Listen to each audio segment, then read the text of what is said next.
Hi, thanks for joining me on the Listen Up Girl podcast, your daily LGBTQ plus podcast. I'm your host, Zach Randall Friedman, and today is Thursday, May 21st, 2026.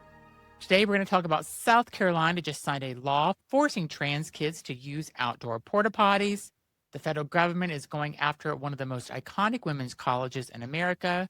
A GOP official who spent years calling us groomers was just arrested for trying to hire a child prostitute, and so much more. Our first story is South Carolina forces trans students to use outdoor porta potties. We are starting in South Carolina, where Governor Henry McMaster just signed Bill 4756 into law, a piece of legislation so cruel it almost reads like satire. But it's not. It's now the law. The bill, officially called the Student Physical Privacy Act, bans transgender students from using multiple person bathrooms, locker rooms, and changing facilities in any public school K through 12 or public college in South Carolina that align with their gender identity. And if a trans student needs privacy, the law's answer is send them outside to a portable toilet. This is not a figure of speech. South Carolina has made it a state policy that trans students go outside to a porta potty.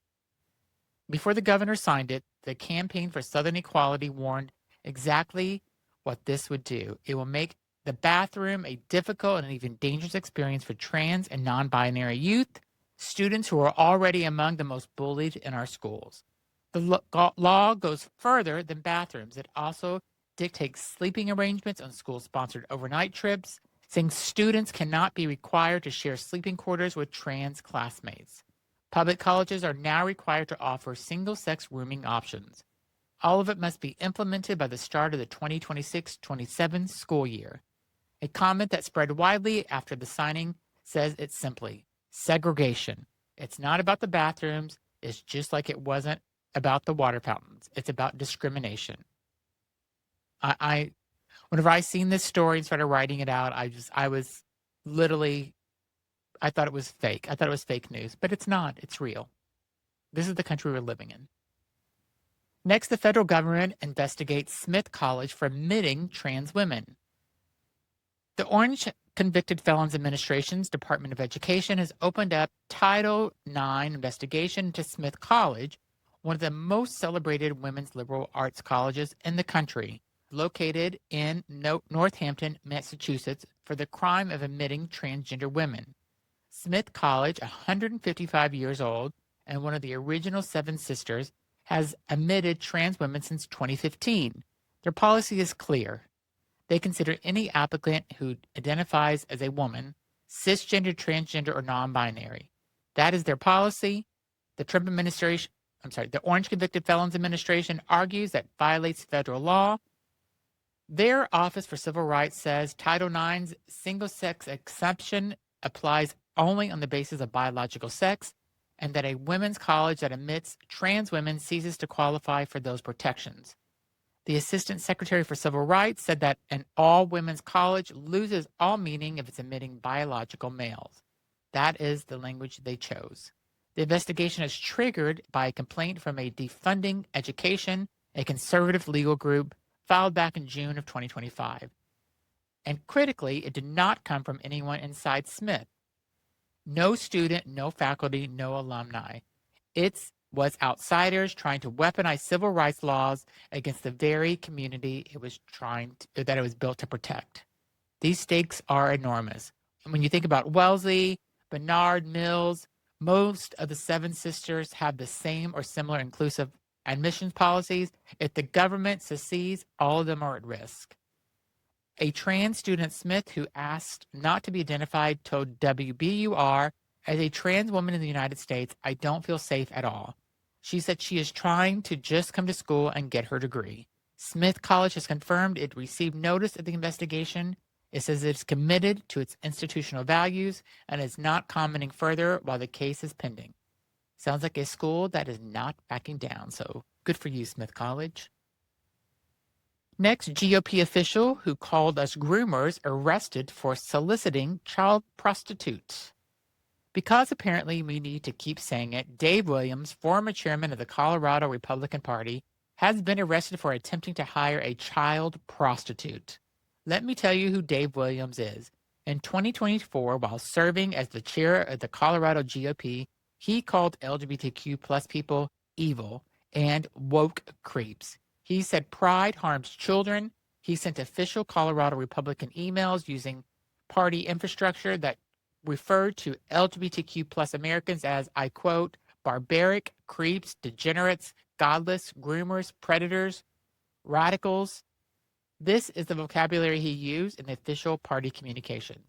He was officially pushed out of the chairmanship in August of 2024 for causing divisions within the party through his extremism. And now he has been arrested. This is not one-off, this is a pattern. South Carolina State Representative R.J. May, honored by Moms for Liberty as their legislator of the year and for his anti-LGBTQ plus work, was sentenced in January of 2026 to 17 and a half years in federal prison for distributing child sex abuse materials. A. Hannon, South Carolina City Council member, was arrested just this April and allegedly paying children to send him explicit images. The party that built political identity on calling our community predators keeps producing actual predators. We will never stop pointing that out. Because there, again, it's the same story. The most homophobic people are the ones that always have something to always. Just, it's insane. Next, Supreme Court guts conversion therapy bans an 8-1 ruling. And this one is going to sting. On March 31st, Transgender Day of Visibility, the United States Supreme Court ruled 8-1 on that Colorado's ban on conversion therapy for minors likely violates the First Amendment. This case is called Childs versus Salazar. A Christian counselor named Kaylee Childs argued that the state's law banning the practice prevented her from offering faith-based talk therapy. The court agreed 8-1 that the law raises serious free speech concerns. The ruling doesn't technically strike down Colorado's law outright. It sends the case back to lower courts, but legal experts on both sides are saying the same thing. That law is almost certainly going down, and with it, conversion therapy bans in 20 or more other states. So let me be clear about what conversion therapy is. It's a pseudoscientific, discredited practice that attempts to change a person's sexual orientation or gender identity. The American Medical Association rejects it. The American Psychological Association rejects it. The American Academy of Pediatrics rejects it. Every major medical organization in the country calls it harmful. It has been linked to depression, anxiety, self-harm, homelessness, and suicide, particularly in young people. The Human Rights Campaign president called it cruel, saying more American kids will suffer because of it. The only dissent came from Justice Ketanji Brown Jackson, who warned that the ruling threatens states' ability to regulate medical care in any meaningful way. She highlighted that the documented harm conversion therapy causes to LGBTQ plus youth. Two of the court's 3 liberal justices joined the conservative majority in this decision. It crossed ideological lines, and children will be less protected because of it. Next story is Colorado's gay governor stuns his own party. So back to Colorado and to the governor, Jared Polis, who was one of the first prominent gay elected officials in the entire country. First openly gay elected governor in the United States history. On May 15th, Polis commuted the prison sentence of Tina Peters. Tina Peters is a former Mesa County clerk who was convicted on multiple felonies for allowing election deniers access to voting machines in her county as part of the effort to substantiate false claims about the 2020 presidential election. She was tried by a jury of her peers in a Republican county by a Republican district attorney. She was found guilty and sentenced to 9 years in prison. The reaction from Colorado Democrats was immediate and damning. The secretary called it a dark day for democracy. The attorney general called the decision mind-boggling. Senators Bennett and Hickenlooper condemned it. So did the Colorado AFL-CIO, Common Cause, the League of Women Voters, and the Mesa County District Attorney who had prosecuted Peters. Poles defended the decision publicly, but at one point during the CNN interview said that Peters did not commit any crimes regarding the 2020 election, which is baffling given that her crimes were entirely related to the 2020 election. He said it multiple times. It was not a slip. The Orange convicted felon had publicly called for Peter's release. Many people are drawing their own conclusions. This is a complicated story for our community. Pelosi has been a genuine, consistent ally to the LGBTQ plus community rights throughout his career, but allyship is not a lifetime hall pass. The decision hurt Democratic accountability, and his party is right to say so. Next in Iowa, Iowa Democrat goes viral for pro-LGBTQ plus town hall moment. So something a little different, and honestly something that felt like a breath of fresh air. Iowa State Auditor Rob Sand is running for governor of Iowa in 2026. He has a ritual he performs at every single town hall he hosts. Before any political discussion begins, he asks everyone in the room, Democrats, Republicans, Independents, to stand up and sing America the Beautiful together.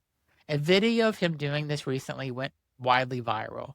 And while some people roll their eyes at the corniness of it, and look, I get it, but what made this land differently for a lot of people is the context behind it. At a town hall last year, Sand was pressed directly on LGBTQ plus protections in Iowa after Republican lawmakers repealed the state's civil rights protections for transgender Iowans. A young woman in the audience, a University of Iowa graduate student with a trans loved one, asked him point blank, what will it take to restore their rights?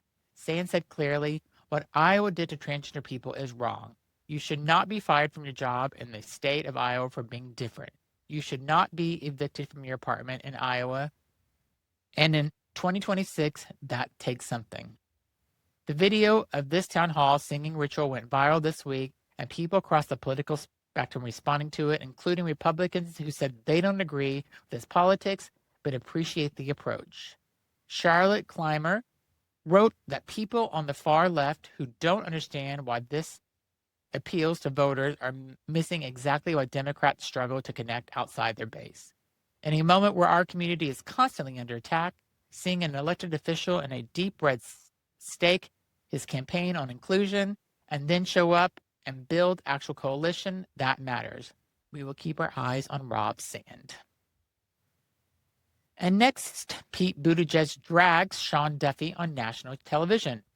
So we are closing today with our people's former transportation secretary doing what he does best. Pete Buttigieg appeared on CNN's State of the Union this past Sunday and called out his successor, current transportation secretary Sean Duffy, over what is now being called the Great American Road Trip, a 7-month cross-country reality show that Duffy filmed with his wife Rachel Campbell Duffy and their 9 children.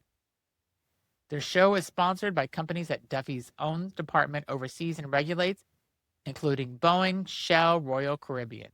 Duffy has claimed taxpayers didn't fund the production and that he and his family took no salary or royalties from it.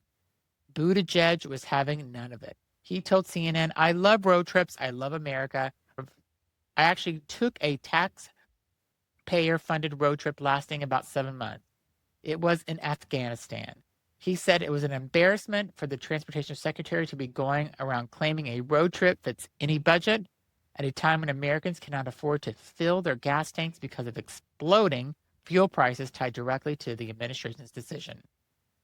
Chasten Buttigieg joined in on social media, pointing out that the Duffys threw endless fits on national television when Pete was working from their newborn son's ICU bedside back in 2021, and now are bragging about a multi-month family road trip while working families can't afford groceries. Raphael Campbell's Duffy told Chasten to stand down. He did not stand down. There are moments when the community's visibility in politics feels like a liability. Pete and Chasten Buttigieg continue to show us why it is actually an asset. They fight loud, they fight smart, and they do not apologize for it. And that is how it's done. So thank you, Pete and Chasten, for always being there. So this is Listen Up Girl podcast for today, Thursday, March 21st. South Carolina sent trans kids to Porta-Potties. The feds came for Smith College. A GOP groomer accuser got arrested. The Supreme Court handed conversion therapy an opening. Colorado's gay governor broke ranks. an Iowa Democrat is showing pro-LGBTQ plus coalition politics actually looks like. And Pete and Chasten Buttigieg remind us that the country that our people do not stand down. Stay informed, stay loud, and take care of each other. If this episode resonated with somebody that you know, share it with them. Leave a review, because the more reviews you leave, the more people that will hear this podcast. I'm Zach Randles-Friedman. This is Listen Up Grow, your daily LGBTQ plus podcast. I'll be back tomorrow.